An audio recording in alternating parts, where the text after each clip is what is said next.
जय श्री राम, जय बागेश्वर धाम, जय श्री कृष्ण। साथियों, धीरेन्द्र कृष्ण शास्त्री ने एक सर्प के माध्यम से बताया कि स्त्री चाहे कितनी ही पतिव्रता हो, ये 3 बातें कभी उसे मत बताना, वरना मुंह दिखाने के लायक नहीं रहोगे। दर्शक बंधु, धीरेन्द्र कृष्ण शास्त्री जी कहते हैं कि प्राचीन समय की बात है। एक जगह एक सपेरों का झुंड चला आ रहा था, एक सुनसान जंगल से होकर निकल रहा था। एक जगह उन्हें एक घनी छायादार वृक्ष नजर आया तो वे सब उस वृक्ष की छाया में बैठकर आराम करने लगे। उसी वृक्ष के पास में एक विशाल सर्पों की बांबी थी। एक सपेरे ने जान लिया कि इस बांबी में हमें कोई सर्प मिल सकता है। सपेरों का तो काम ही होता है सर्पों को पकड़ना। उस सपेरे ने अपने साथियों से कहा कि हमें ये बिल खोदकर देखना चाहिए। दोस्तों, उसी समय सपेरे ने आपस में विचार किया और उस सांप के बिल को खोदने लगे। दर्शक बंधु, जब उस बिल को 3 फुट की गहराई तक खोद लिया तो उस बिल से एक बहुत ही भयंकर काला नाग निकला। सपेरों ने उस नाग को पकड़ लिया और पकड़कर अपने पिटारे में बंद कर लिया। सभी सपेरे उस सर्प को पिटारे में रखकर वहां से चलने लगे। विचार किया कि हम इस सर्प का जहर निकालेंगे। कुछ दूर आगे चलने पर उन्होंने सोचा कि यह सर्प बड़ा ही जहरीला है, क्यों न इसके विषैले दांतों को निकाल देते हैं। यही सोच करके उन्होंने उस पिटारे को खोल लिया जिसमें वह सर्प बंद था। पिटारे को खोलकर जब देखा तो वे उसे देखकर हैरान रह गए, क्योंकि मित्रों, पिटारे के अंदर से सर्प गायब हो चुका था और उस सर्प की जगह उस पिटारे में एक बहुत कीमती सुंदर नौलखा हार रखा हुआ था। उस नौलखा हार को देखकर सपेरे बड़े प्रसन्न हुए। वे सब इस बात को सोचकर हैरान थे कि हमने तो सर्प पकड़ कर रखा था, यह हार कहां से आ गया। तो एक सपेरा बोला, अरे चलो, अच्छा ही है, यह हार तो और भी ज्यादा कीमती है, चलो हम इसे लेकर राजा के पास चलते हैं। राजा इस हार के बदले में हमें मुंह मांगा धन दे देगा। यही विचार करके वे सभी सफेद राजा चंद्रसेन के सहित भागनगर को चल देते हैं। राजा चंद्रसेन का दरबार लगा हुआ था। दरबार में राजा के सभी मंत्री, सामंत, विशिष्ट अधिकारी गण बैठे हुए थे। अचानक से दरबार में सपेरों का एक झुंड प्रवेश करता है। राजा ने जब सपेरों को दरबार में देखा तो उन्हें बैठने के लिए कहा और उनसे उनके आने का कारण पूछा तो सपेरे कहने लगे, हे महाराज, हम तो ठहरे सपेरे, भला हमारा आपके पास आने का क्या प्रयोजन हो सकता है, परंतु आज हमारे पास एक बड़ा ही कीमती हार है जो आपकी महारानी के गले की शोभा बढ़ा सकता है। ऐसा रत्नजड़ित हार आपने पहले कभी नहीं देखा होगा। राजा कहने लगे, दिखाओ दिखाओ, कैसा हार है। तो सपेरे ने उस पिटारे को खोलकर दिखाया जिसमें वह हार रखा हुआ था। मित्रों, इस विचित्र हार को देखकर राजा सहित राजा का पूरा दरबार अचंभित रह गया। वास्तव में उन्होंने वैसा हार पहले कभी नहीं देखा था। हार को देखकर राजा चंद्रसेन सपेरे से कहने लगे कि तुम यह विचित्र हार कहां से लाए हो। सपेरे कहने लगे, महाराज, हमें यह हार मार्ग में मिला था। हमने सोचा कि क्यों ना इस हार को राजा साहब को भेंट कर दिया जाए। राजा ने कहा, ठीक है, हम तुम्हारी भेंट स्वीकार करते हैं। वास्तव में यह हार पाकर हमारी रानी बहुत खुश हो जाएगी।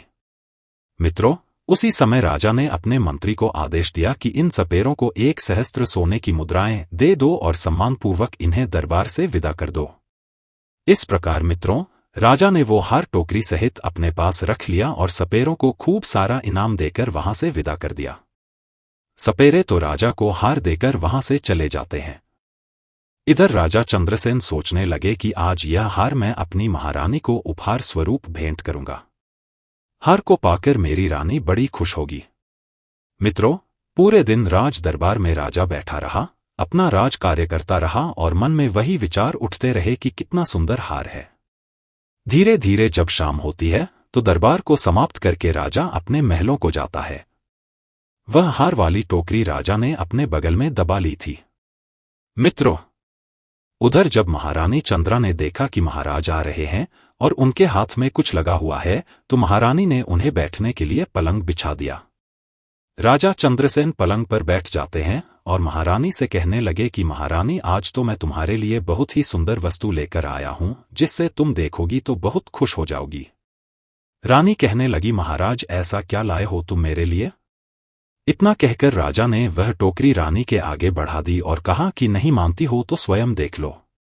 मित्रों, रानी ने जैसे ही उस पिटारी को खोलकर देखा तो उसमें देखती क्या है? एक बहुत सुंदर तेजस्वी 5 दिन का बालक लेटा हुआ है, अंगूठा पीला है। उस बालक के चेहरे पर अलौकिक दिव्य तेज चमक रहा था। मित्रों, बालक इतना सुंदर था कि रानी उस बालक को देखती ही रह गई। कहने लगी, महाराज, इसमें तो बड़ा ही सुंदर बालक लेटा हुआ है। रानी ने जब कहा कि बालक लेता है तो राजा चंद्रसेन कहने लगे, नहीं रानी, बालक नहीं, इसमें तो नौलखा हार था। यह बालक कैसे बन गया? राजा को जब रानी की बात पर भरोसा नहीं हुआ तो राजा ने वह टोकरी लेकर स्वयं देखा तो वास्तव में उस टोकरी में बड़ा ही तेजवान बालक लेटा था। राजा के आश्चर्य का ठिकाना नहीं रहा।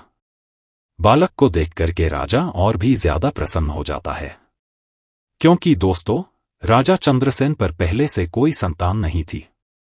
राजा और रानी हर समय संतान के बारे में सोचकर दुखी रहा करते थे। अब तो राजा और रानी दोनों ने मन में विचार किया कि यह पुत्र हमें भगवान शिव ने प्रदान किया है और आज से हम दोनों इसे अपना पुत्र मानकर ही पालेंगे। मित्रों, यह बात किसी को पता नहीं थी कि राजा ने जो हार खरीदा है वह बालक बन गया है, लेकिन राजा की कुछ दासियां बाहर उनका वार्तालाप सुन रही थी। रानी ने पूछा कि यह बालक तुम्हें किसने दिया है, तो राजा ने बताया कि आज दरबार में सपेरों का एक झुंड आया था। उन्होंने ही हमें एक पिटारी में रखकर नौलखा हार भेंट किया था, परंतु ईश्वर की कृपा से दरबार से महलों को आते आते यह हार से सुंदर पुत्र बन गया। अब हम इस बालक का पालन पोषण बड़े ही राजशाही तरीके से करेंगे। आज से यह बालक हमारा पुत्र है और आगे चलकर यही हमारी गद्दी का मालिक होगा। मित्रों, उसी दिन से राजा और रानी उस बालक को अपने पुत्र की तरह पालने लगते हैं। एक दिन राजा ने अपने दरबार में यह घोषणा कर दी कि हमारी रानी के गर्भ से एक सुंदर पुत्र ने जन्म लिया है। यह सुनकर राजा चंद्रसेन की प्रजा ने बड़ी खुशी मनाई। संपूर्ण नगर में उत्सव मनाया गया। चारों ओर खुशियां ही खुशियां थी, क्योंकि महाराज के यहां तो अब तक कोई संतान ही नहीं हुई थी। मित्रों, राजा और रानी बड़ी प्रसन्न थी और बड़ी ही प्रसन्नतापूर्वक उस बालक को पाल रही थी। धीरे धीरे वह लड़का बड़ा हो रहा था और जैसे जैसे समय गुजरता गया तो वह लड़का जवान होता चला गया। जब उस लड़के की आयु 18 साल की हो गई तो महाराज चंद्रसेन के मन में विचार आया कि अब मेरे पुत्र का विवाह कर दिया जाए। मित्रों, राजा साहब उस घटना को भूल चुके थे कि लड़का उन्हें किस तरह से प्राप्त हुआ है। एक दिन राजा ने अपनी महारानी से कहा कि अब हमारा पुत्र विवाह के योग्य हो गया है और अब इसका किसी सुंदर कन्या से विवाह करना चाहिए। राजा का यह प्रस्ताव रानी को भी बहुत पसंद आया। रानी बोली, महाराज, शुभ काम में देरी कैसी? जितनी जल्दी हो सके आप मेरे पुत्र का विवाह कर दीजिए। मित्रों, राजा चंद्रसेन के राज से लगा हुआ एक दूसरा राज्य था शोभितपुर। वहां के एक राजा थे कमलध्वज। उनकी बड़ी सुंदर कन्या थी, नाम था वैजयंती। राजा कमल भोज की कन्या वैजयंती 14 विद्याओं में संपूर्ण थी। राजा ने अपने आचार्य से उस लड़की को समस्त विद्याओं का ज्ञान कराया था। धीरे धीरे राजकुमारी वैजयंती जब विवाह योग्य हो गई तो महाराज कमल सोच विचार करने लगे कि अब मुझे अपनी पुत्री का विवाह करना चाहिए। पुत्री के विवाह की बात मन में आते ही राजा ने अपने दरबार में नाई और पुरोहित को बुला लिया और टीका की सामग्री देकर नाई पंडित को वर खोजने के लिए भेज दिया। दोस्तों, आपको बता दें कि पहले नाई और ब्राह्मण ही वर खोजने जाया करते थे। राजा ने उनसे कहा कि जाओ और हमारी पुत्री के योग्य किसी राजकुमार को टीका करके आना। मित्रों, नाई और ब्राह्मण राजकुमारी के टीका की सामग्री लेकर दूसरे राज्यों के लिए निकल पड़ते हैं और कई राज्यों में घूमने लगे, लेकिन उन्हें उस पुत्री के समान तेजस्वी सुंदर राजकुमार नहीं मिला। अब तो नाई और ब्राह्मण भ्रमण करते करते परेशान हो गए। अंत में वे चलते चलते राजा चंद्रसेन की नगरी सोनितपुर में पहुंच जाते हैं। राजा चंद्रसेन का दरबार लगा हुआ था। अचानक नाई और पंडित का दरबार में आगमन होता है। राजा चंद्रसेन उन्हें देखते ही समझ जाते हैं कि यह कोई नाई और ब्राह्मण है जो किसी राजा की कन्या का रिश्ता लेकर यहां आए हैं। फिर भी राजा ने उनसे पूछा कि आप लोग कौन हैं और कहां से आए हैं। नाई पंडित बोले, महाराज, हम राजा कमलध्वज के नाई और पुरोहित हैं और उनकी कन्या वैजयंती का टीका लेकर आए हैं। हमारे महाराज की कन्या राजकुमारी वैजयंती बड़ी ही रूपवान है और 14 विद्याओं में पारंगत है। हमने सुना है कि आपके राजकुमार भी अब विवाह योग्य हैं। तब राजा चंद्रसेन कहते हैं, हे पुरोहित जी, आपने ठीक सुना है कि हमारा एक पुत्र है और हमारे राजकुमार बहुत ही सुंदर और योग्य हैं। रूप गुण बल में बढ़ चढ़कर है। मित्रों, राजा चंद्रसेन को यह ज्ञात नहीं था कि उनका जो पुत्र है वह एक नाग है। राजा ने अपने पुत्र को जब नाई और पुरोहित को दिखाया तो नाई पुरोहित राजकुमार को देखते ही प्रसन्न हो गए। उनको राजकुमार पसंद आ गया और भी राजकुमारी बैजंती का विवाह तय करके वहां से लौट जाती है। मित्रों, धीरे धीरे समय गुजरता चला गया। जब विवाह का उचित समय आया तो राजा चंद्रसेन अपने पुत्र को सजाकर दूल्हा बनाकर राजा कमल भोज के यहाँ को बारात लेकर चलते हैं और मंजिल दर मंजिल यात्रा करके राजा कमल की नगरी में पहुंच जाते हैं। वहां पहुंचते ही राजा कमल ध्वज उनका खूब अच्छे से सम्मान करते हैं, स्वागत करते हैं और अपनी पुत्री का विवाह राजकुमार नागराज के साथ कर देते हैं। मित्रों, इस प्रकार अपने पुत्र का विवाह करके राजा चंद्रसेन वापस अपनी राजधानी को लौट आते हैं। अब देखिए, धीरे धीरे और समय बीता। राजा चंद्रसेन बूढ़े होते चले जा रहे थे और महारानी चंद्रा भी वही वृद्ध हो चली थी। एक दिन रानी ने राजा से कहा, महाराज, अब हमारे पुत्र के लिए राज्यभार सौंप दिया जाए। हम कब तक राज्य करेंगे? बुढ़ापा आ चुका है। पुत्र को भी राज्य चलाने का अनुभव प्राप्त होगा। मित्रों, उसी दिन महाराज चंद्रसेन ने अपने पुत्र को युवराज घोषित कर दिया। अब तो राजा चंद्रसेन निश्चिंत होकर रहने लगे। राजकुमार नागराज बड़े अच्छे ढंग से राज्य का संचालन करने लगा।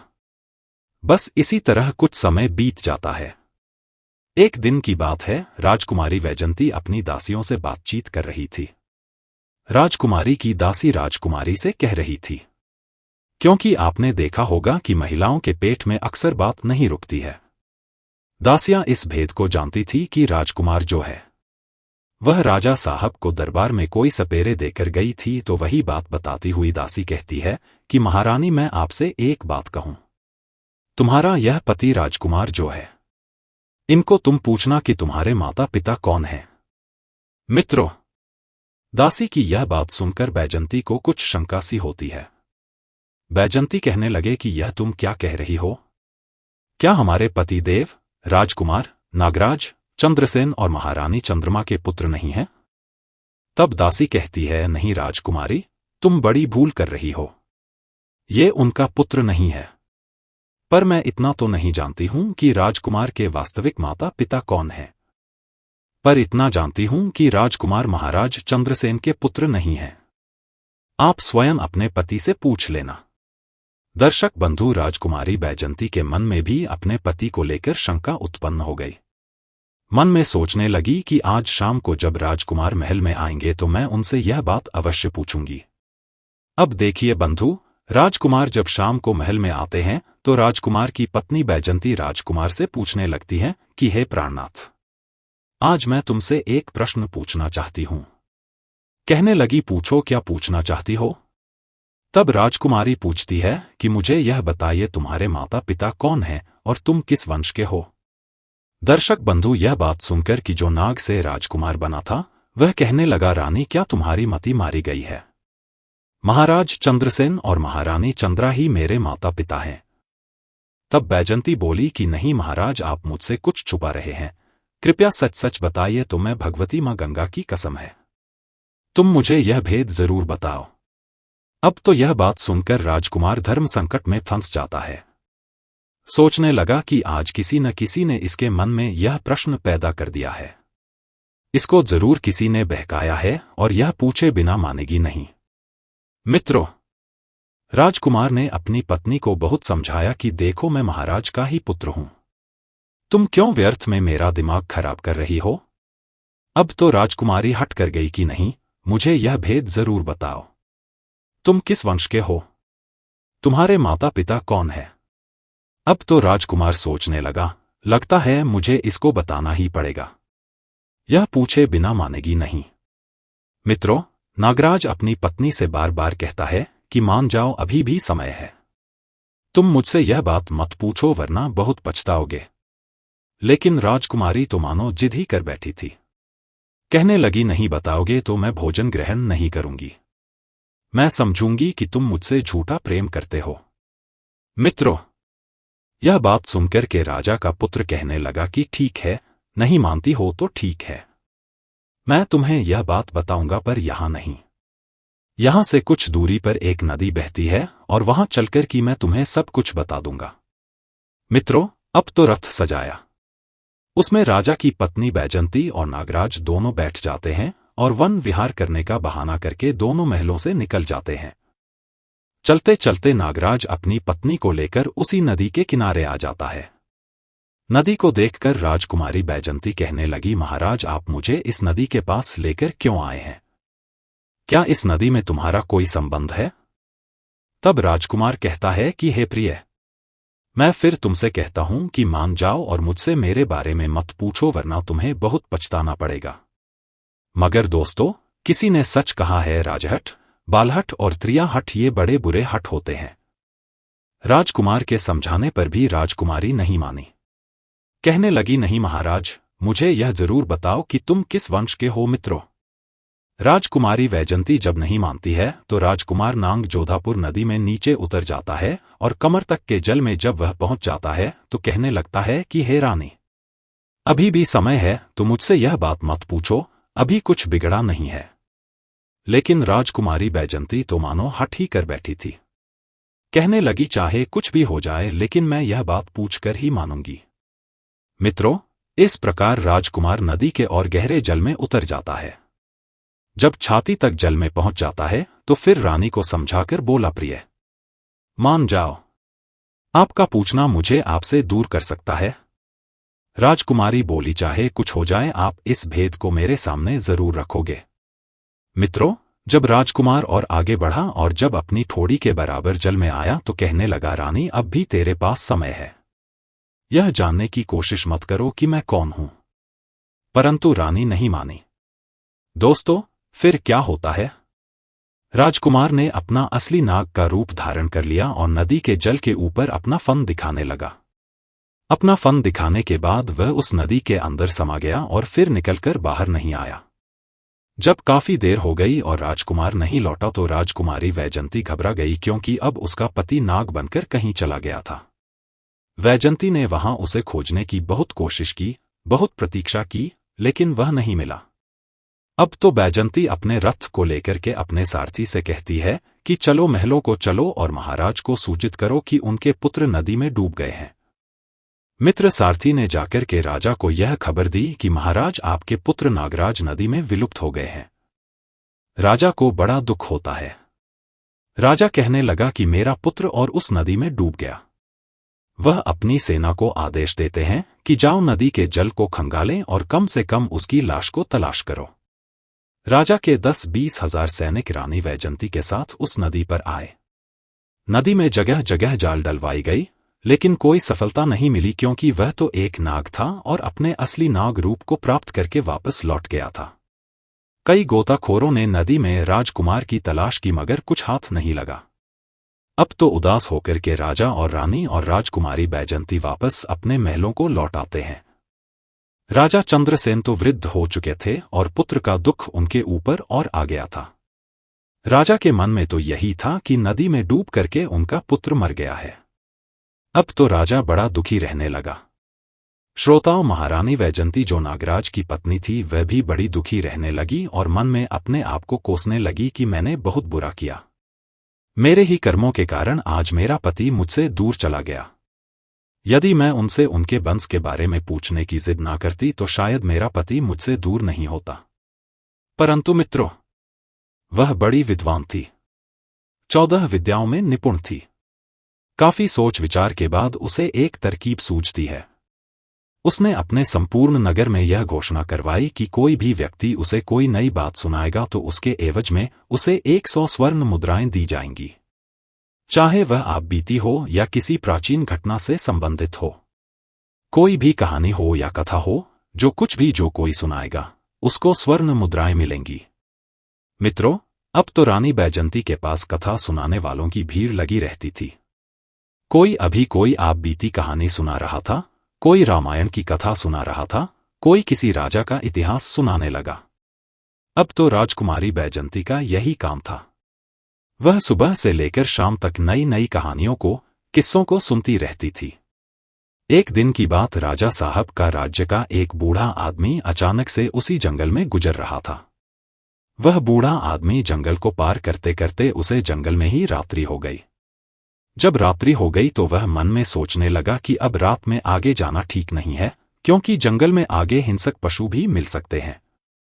यही सोचकर कि वह बूढ़ा आदमी उसी जंगल में एक पीपल के पेड़ के ऊपर चढ़कर बैठ जाता है। रात्रि का समय था। वृद्ध व्यक्ति को डर के मारे नींद नहीं आ रही थी।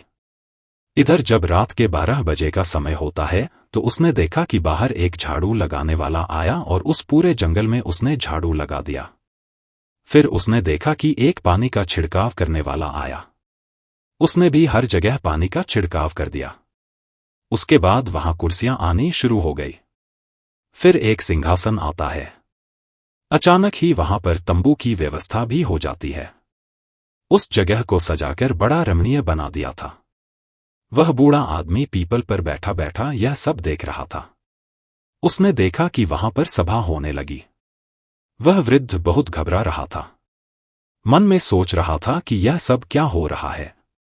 यह लोग कौन हैं और आज क्या यह मुझे जिंदा छोड़ेंगे या नहीं।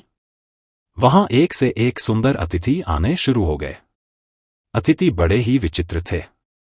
दर्शक बंधु, जो अतिथि वहां आए थे वह विचित्र इसलिए थे क्योंकि उनका आधा शरीर नाग का था और आधा शरीर मनुष्य का था। दिव्य शरीर वाले नाग देखने में बड़ी भयंकर लग रही थी। उनका दरबार वहां सज रहा था और जब सभी लोग बाहर आ गए तो वहां 2 सिंहासन थे और उन दोनों सिंहासनों पर कुछ देर बाद नागों के राजा और उनका पुत्र युवराज दोनों वहां आकर बैठ जाते हैं। संपूर्ण दरबार में उनका बड़ा स्वागत किया। उनके बीच कुछ मंत्राणी होने लगी। चर्चा होनी थी। वह चर्चाएं हो रही थी। और जो राजकुमार था उस नागराज का पुत्र था। चुपचाप नीचे गर्दन किए हुए बैठा था और वहां इस बात की चर्चा हो रही थी कि राजकुमार का विवाह किया जाए। विवाह के संबंध में चर्चाएं चल रही थी। अब राजकुमार की जब विवाह का नाम आया तो उसने नीचे गर्दन कर ली और वह बड़ा उदास हो जाता है। 3-4 घंटे उनकी चर्चाएं चलती रही और वह बूढ़ा आदमी उन सभी बातों को वहां से ब्रज पर बैठा बैठा सुन रहा था। मन में सोचने लगा कि न जाने यहां किस बात की चर्चा हो रही है और यह कौन लोग हैं। लगता है आज मैं बच नहीं पाऊंगा। डर के कारण वह वृक्ष पर दुबका चिपका हुआ लेटा था। 4 घंटे जब पूरे हो गए तो दरबार बाहर से भंग होता है। स्थिति इधर उधर चली गई, परंतु नागराज और उसका पुत्र वहां से चलकर उस पीपल के वृक्ष की तरफ गई। वह वृद्ध ऊपर बैठा हुआ सोच रहा था कि मेरी तरफ ही आ रहे हैं और लगता है अब यह मुझे जिंदा नहीं छोड़ेंगे, क्योंकि इन्हें पता चल गया है कि मैं इस वृक्ष पर बैठा हूं।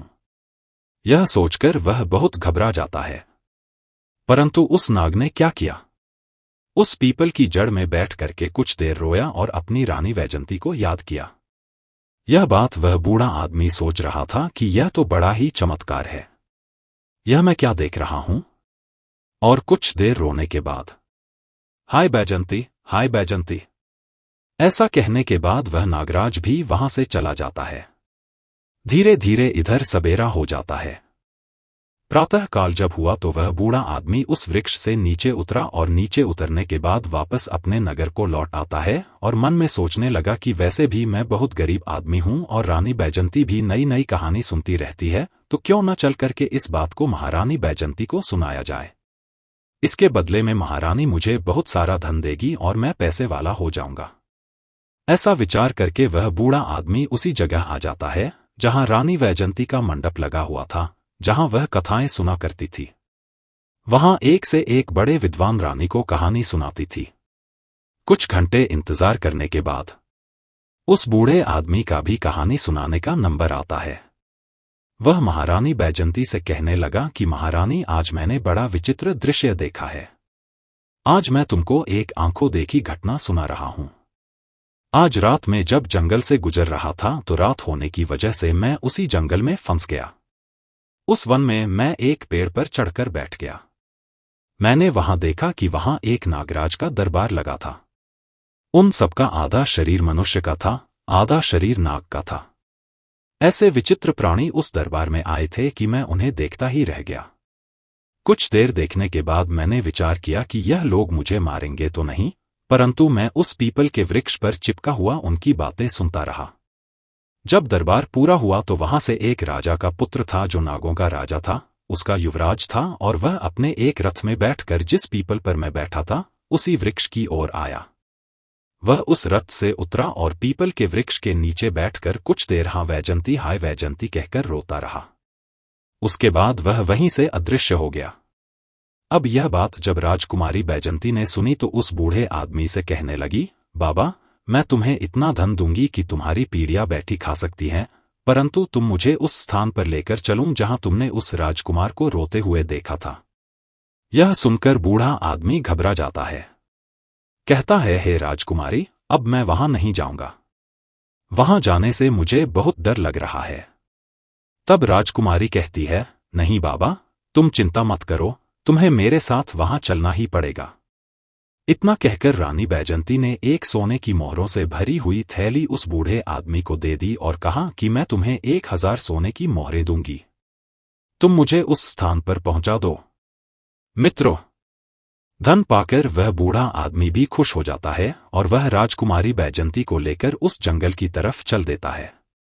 उसी स्थान पर जाकर बूढ़े आदमी ने बताया, राजकुमारी जी, मैंने इसी पीपल के वृक्ष के ऊपर बैठकर के सब कुछ देखा है। राजकुमारी बोली, तो बाबा, मैं भी आज उन्हें अपनी आंखों से देखना चाहती हूं। मित्रों, इस प्रकार वह बूढ़ा आदमी और रानी बैजंती उस वृक्ष की खो में बैठ जाते हैं। इंतजार देखते हैं और इंतजार देखते देखते पूरी रात निकल जाती है, लेकिन वहां पर कोई नहीं आता है। उस दिन न तो कोई दरबार सजता है, न कोई नाग आता है। अब तो बैजंती उस वृद्ध पर क्रोधित होती है और कहती है, बाबा, तुमने झूठ बोला है और इसके लिए मैं तुम्हें कड़ी से कड़ी सजा दे सकती हूं। वह वृद्ध कहने लगा, नहीं महारानी, मैंने कोई झूठ नहीं बोला है। मैंने जो अपनी आंखों से देखा था वही आपको बताया था। रानी बोली, तो फिर आज क्या हुआ? बूढ़े बाबा ने कहा, हे रानी, यह मैं भी नहीं जानता कि वे लोग आज क्यों नहीं आए। मित्रों, उस दिन रानी बैजंती निराश होकर अपने घर लौट जाती है। इधर वह बूढ़ा आदमी मन में विचार करने लगता है कि उस दिन कौन सी तिथि थी जिस दिन दरबार लगा था। उसने यह बात ज्योतिषियों से पूछी तो ज्योतिषियों ने बताया कि उस दिन पूर्णिमा की तिथि थी। चंद्रमा पूर्ण तरह से उदय हुआ था और ऐसे अवसर पर देवी देवताओं की सभाएं कुछ क्षेत्रों में हुआ करती हैं। हो सकता है तुमने उस सभा को देख लिया हो। अब तो सोचने लगा कि अगली पूर्णिमा आएगी तब मैं रानी को लेकर वहां जाऊंगा। महारानी ने भी उस बूढ़े से कह दिया कि यदि तुम मुझे वह दृश्य दिखा दोगे तो मैं तुम्हें बहुत इनाम दूंगी। दर्शक बंधु, धीरे धीरे समय बीता और जब अगले माह का समय आया तो वृद्ध महारानी से बोला कि महारानी, आज आप मेरे साथ इस जंगल में चलो। आज मैं आपको वह दृश्य दिखाऊंगा। दोस्तों, महारानी बैजंती और बूढ़ा आदमी दोनों जंगल की ओर चल देते हैं।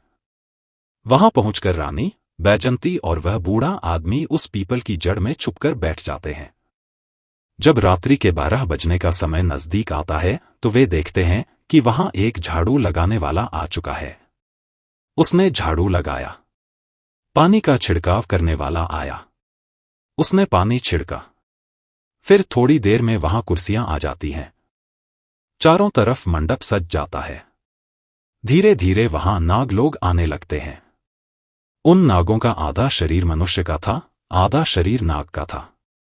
बूढ़े आदमी ने इशारे से कहा, महारानी, अब आप ध्यान से देख लो।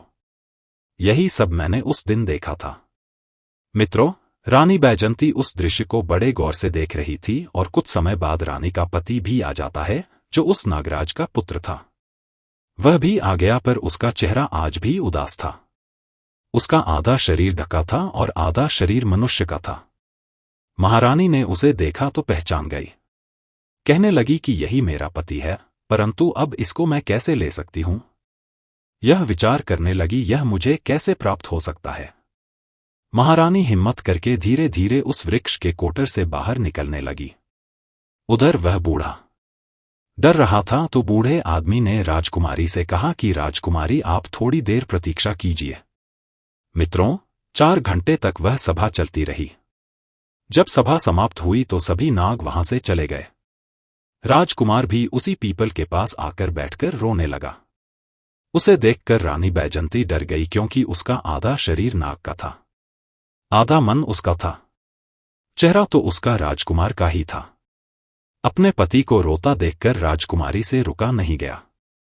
राजकुमारी बैजंती निकलकर उसके पास आ जाती है और उसका हाथ पकड़ लेती है। अचानक से महारानी बैजंती को सामने खड़ा देखा तो नागराज एकदम से हड़बड़ा जाता है। कहने लगा, रानी तुम हाँ, मैं तुम्हें खोजने के लिए मैंने क्या क्या नहीं किया, परंतु अब मैं तुम्हें कहीं भी नहीं जाने दूंगी। यह सुनकर राजकुमार कहने लगा, प्रिय, अब तो बहुत समय हो चुका है, अब तुम मुझे प्राप्त नहीं कर सकती। यहां जो सजा होती है वह मेरे विवाह को लेकर ही होती है। मेरे पिता इन सभाओं में मेरे विवाह का प्रस्ताव रख चुके हैं और जब तीसरी सभा होगी तो सभा में मेरा विवाह तय हो जाएगा। और जब मेरा विवाह तय हो जाएगा तो बताओ मैं तुम्हारे साथ कैसे रह पाऊंगा। मुझे तो अपनी उसी पत्नी के साथ रहना पड़ेगा। तुमने तो मुझे त्याग दिया है। मैंने उस दिन तुमसे बार बार समझाया था कि मुझसे मत पूछो। राजकुमार की बात सुनकर रानी बैजंती रोने लगती है और बार बार अपने किए की क्षमा राजकुमार से मांगती है। नागराज कहने लगा कि देखिए राजकुमारी, रोने का समय नहीं है। मैं तुम्हें एक उपाय बताता हूं। यदि तुमने वह उपाय कर लिया तो शायद मैं तुम्हें प्राप्त हो जाऊं। रानी बैजंती बोली कि तुम मुझे जो उपाय बताओगे मैं वही उपाय करूंगी, लेकिन तुम्हें मेरे साथ रहना होगा। राजकुमार बोला, प्रिय, अब मेरे जाने का समय हो गया है। मुझे मेरे पिता के दरबार में पहुंचना है, परंतु अगली पूर्णिमा के दिन तुम इसी प्रकार यहां आकर के बैठना होगा और जब यहां सभा लगने लगे तो ध्यान रखना तुम चुपचाप महाराज का जो सिंहासन है उसके नीचे जाकर छुप जाना और जब मेरे विवाह की बात चले तो तुम सिंहासन से नीचे से निकलकर महाराज के सामने जाकर खड़ी हो जाना और फिर मुझे महाराज से मांग लेना, मैं तुम्हें प्राप्त हो जाऊंगा। देखिए बंधु, इतना कहकर के नागपुत्र वहां से अदृश्य हो जाता है और महारानी बैजंती और वह बूढ़ा आदमी अपने नगर को लौट आते हैं। रानी बैजंती बड़ी सोचमग्न थी। राजा भी अपने पुत्र शोक में दिन रात दुखी रहते थे। धीरे धीरे समय निकला और महारानी सोच रही थी कि अब चाहे कुछ भी हो जाए, अब की पूर्णिमा के दिन मैं अपने पति को पाकर ही रहूंगी। यह सोचमग्न मुद्रा में रानी ने अब कथाओं को सुनना भी बंद कर दिया। अब तो वह न किसी की सुनती थी, न कभी बोलती थी, क्योंकि वह अपने पति से एक बार मिल चुकी थी। धीरे धीरे समय बीता। तीसरी पूर्णिमा का समय आया। जब तीसरी पूर्णिमा नजदीक आई तो रानी मन में विचार कर रही थी कि आज चाहे कुछ भी हो जाए, मैं अपने पति को लेकर के ही लौटूंगी। रानी ने अपना श्रृंगार किया। अपनी दासियों से कहा कि आज मेरा श्रृंगार इस तरह से करना जैसे मेरा विवाह में हुआ था। उसकी दासियों ने महारानी का श्रृंगार किया और पूर्णिमा वाले दिन वह उस बूढ़े आदमी को लेकर उस पीपल के पेड़ के पास पहुंच जाती है। अब तो दोनों लोग वहां उस पीपल की जड़ में छुपकर बैठ जाते हैं और उस सभा लगने का इंतजार करने लगते हैं। इधर रात्रि के 12 बजते हैं तो फिर से वही प्रक्रिया दोहराई जाती है। झाड़ू वाले ने झाड़ू लगाया, पानी छिड़कने वाले ने पानी छिड़का और बाहर धीरे धीरे कनात, कुर्सियां और सिंहासन आ जाता है। रानी बैजंती उस पीपल की कोटर से निकलकर उस सिंहासन के पीछे छुप जाती है। धीरे धीरे अतिथियों का आना होता है। बड़े ही विशाल शरीर वाले नाग वहां आकर के बैठने लगते हैं। कोई नाम सुंदर है तो कोई कुरूप है, कोई नीला है तो कोई पीला है। तरह तरह के नागों का आना वहां आरंभ होता है। कुछ देर के बाद राजकुमार का पिता जो नागों का राजा था वह भी आ जाता है। अब तो वहां बैठकर उनमें आपस में चर्चा होने लगती है। वह राजकुमार भी वहीं आकर बैठ गया। दर्शक बंधु, सभा चल रही थी। सभा में राजाओं के अनेक कार्य होते हैं। उनके बारे में सलाह की गई, उनके बारे में पूछा गया। जब सभी कार्य सही तरीके से सुन लिए गई तो उसके बाद राजकुमार के विवाह की चर्चा आरंभ हुई। अब राजकुमार के विवाह की जब बात चली तो राजकुमारी बैजंती को मौका मिल गया। वह सिंहासन के नीचे से निकलकर राजा के सामने हाथ जोड़कर खड़ी हो गई।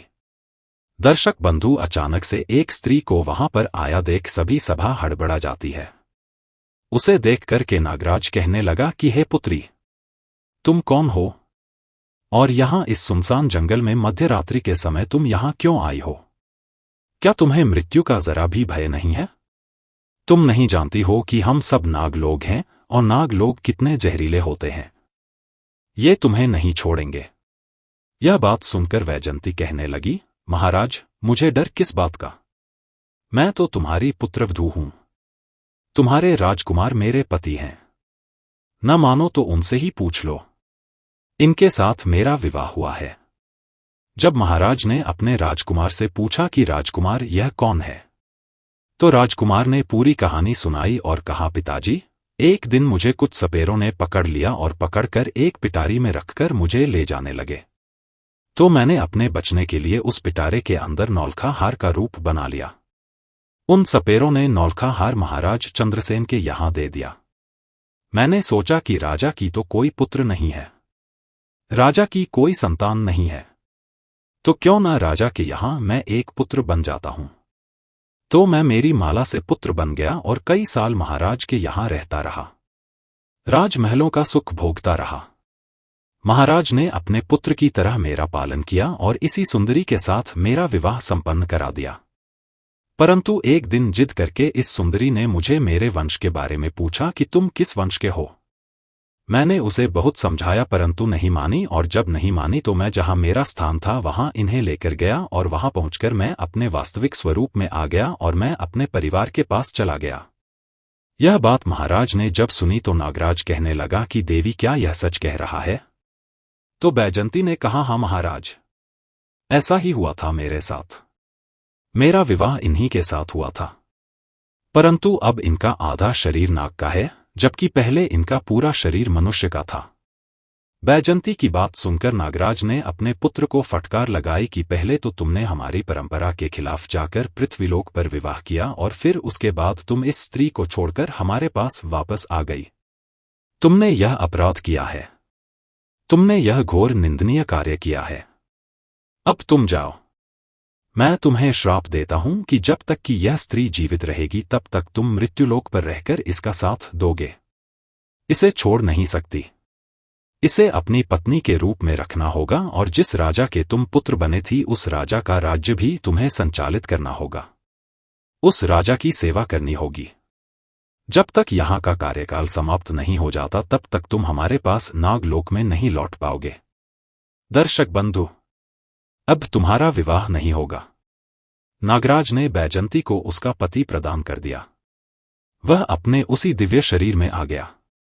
उसके बाद रानी, बैजंती और राजकुमार नाग ने अपने पिता से सर झुकाकर आशीर्वाद लिया और अपनी स्त्री के साथ विदा लेकर वहां से चला आया। जो अपनी नगरी में आए तो वहां पहुंचकर उन्होंने देखा कि पुत्र शोक में व्याकुल होकर महाराज की स्थिति बहुत ही ज्यादा खराब थी। महाराज के पास जब उसका पुत्र पहुंचा तो महाराज ने देखा तो वे बड़े प्रसन्न हुए। उन्हें ऐसा लगा जैसे वे समस्त बीमारियों से अभी अभी छूटे हों। पूरे महल में खुशियां मनाई गई। राजा साहब ने पूरे नगर में यह खबर भिजवा दी कि हमारा राजकुमार वापस लौट आया है। यह सुनकर संपूर्ण नगर में प्रसन्नता से उत्सव मनाया गया और राजा चंद्रसेन और उनकी महारानी अपने पुत्र को पाकर धन्य हो गए।